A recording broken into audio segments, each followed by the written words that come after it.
Ethiopian Renaissance Dam, a $4.8 billion engineering marvel that's now the largest hydropower project on the African continent. But this isn't just another infrastructure story. This is about a nation that refused to bow to international pressure, funded a mega project with its own people's money, and just shifted the entire balance of power in East Africa. Today we're diving deep into how Ethiopia pulled off what many called impossible, why Egypt is still furious about it, and what this means for the future of African self-reliance. Because what happened on the Blue Nile isn't just Ethiopia's victory, it's a blueprint for the entire continent.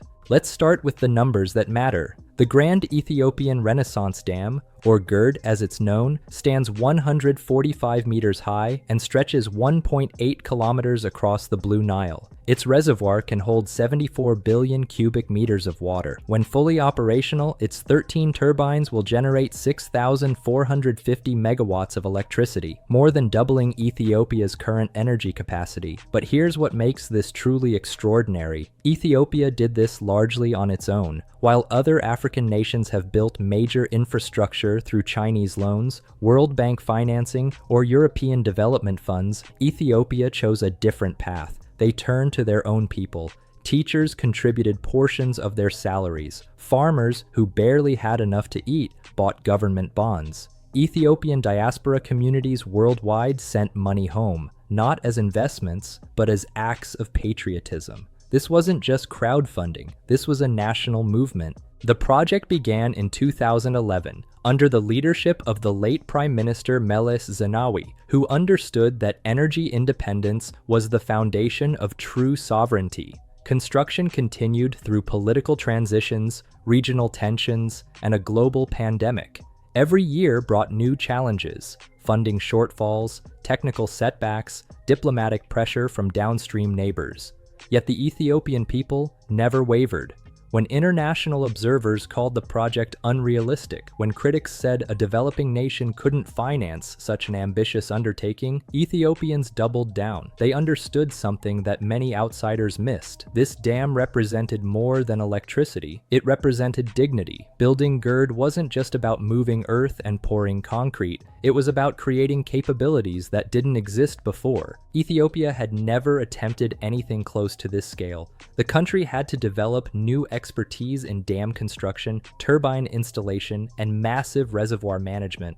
Local engineers worked alongside international contractors, learning skills that would become Ethiopia's permanent assets long after the last turbine was installed. The location itself presented enormous challenges. Benishangul Gumuz region, where GERD sits, is remote and rugged. Getting heavy machinery to the construction site required building new roads through difficult terrain. Workers lived in temporary camps for years, enduring extreme weather and isolation from their families. Then there were the human costs that rarely make headlines. Entire communities had to be relocated to make way for the reservoir. Thousands of families left ancestral lands, often with promises of compensation that came slowly or incompletely. These sacrifices became part of GERD's complex legacy, a reminder that even the most necessary developments come with painful trade-offs. But perhaps the most impressive aspect was the knowledge transfer. Ethiopian engineers who started as junior participants in the project are now leading experts in large-scale hydropower development. This human capital represents one of GERD's most valuable but least discussed achievements. From the moment construction began,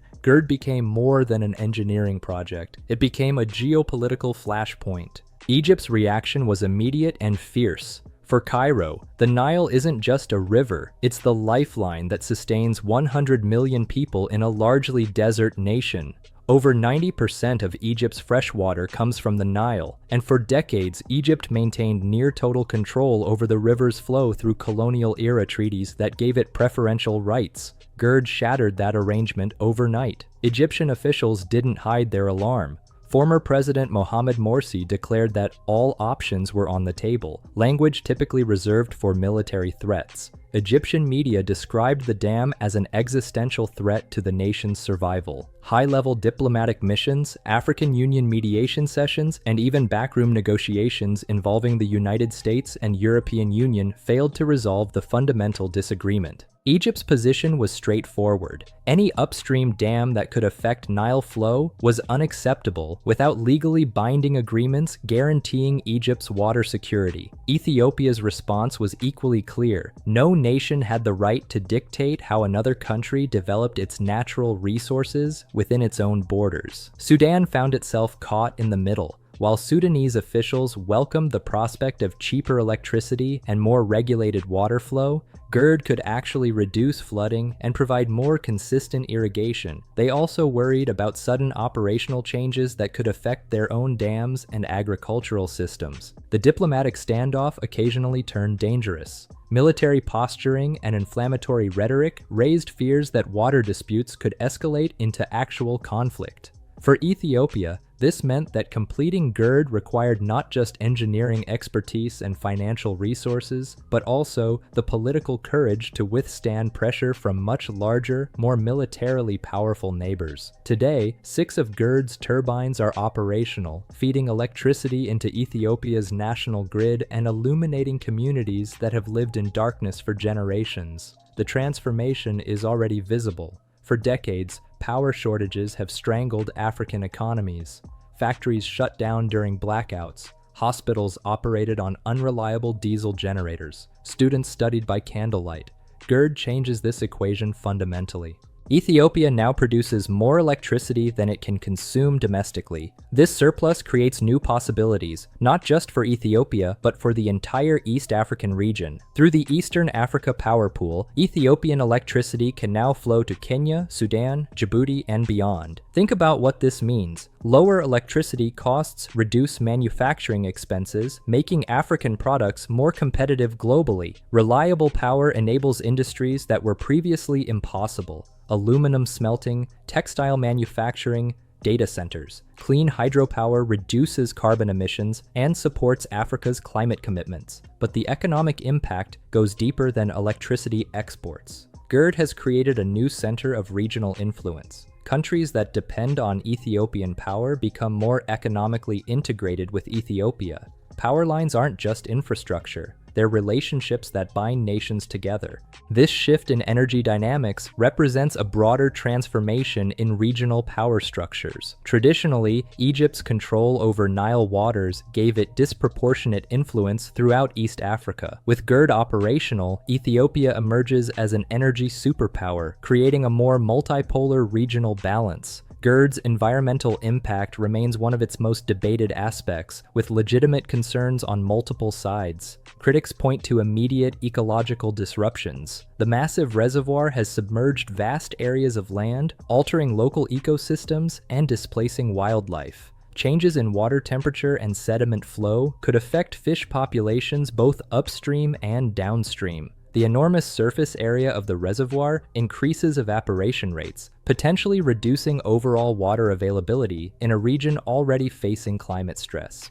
Downstream impacts are particularly contentious. Egyptian and Sudanese farmers have historically depended on seasonal Nile floods to deposit nutrient-rich sediments that naturally fertilize their fields. GERD's regulation of water flow could reduce these deposits, forcing farmers to rely more heavily on expensive fertilizers and potentially changing agricultural practices that have sustained communities for millennia. However, Ethiopian officials and environmental supporters argue that GERD's benefits outweigh these costs. Hydropower produces far fewer emissions than coal or oil-based energy, directly supporting global climate goals. The dam's regulation of river flow could actually reduce extreme flooding that destroys crops and infrastructure during heavy rainfall years, while also mitigating droughts that have devastated regional agriculture. The broader environmental question is whether Africa can afford not to pursue large-scale renewable energy projects like GERD. With climate change already affecting rainfall patterns and agricultural productivity across the continent, transitioning away from fossil fuels isn't optional, it's essential for survival. GERD represents something larger than Ethiopian achievement. It's part of a continental awakening towards self-reliance and indigenous development. Across Africa, leaders and citizens are questioning decades of dependency on external financing and foreign-controlled infrastructure. GERD demonstrates that African nations can successfully plan, fund, and execute massive projects without surrendering sovereignty to outside interests. This model resonates particularly strongly in West Africa, where leaders like Burkina Faso's Captain Ibrahim Traoré have embraced similar principles of self-determination. Traoré's administration has pursued aggressive policies of agricultural independence, investing in local rice production to replace imports, building food storage and processing facilities, and reducing reliance on foreign aid.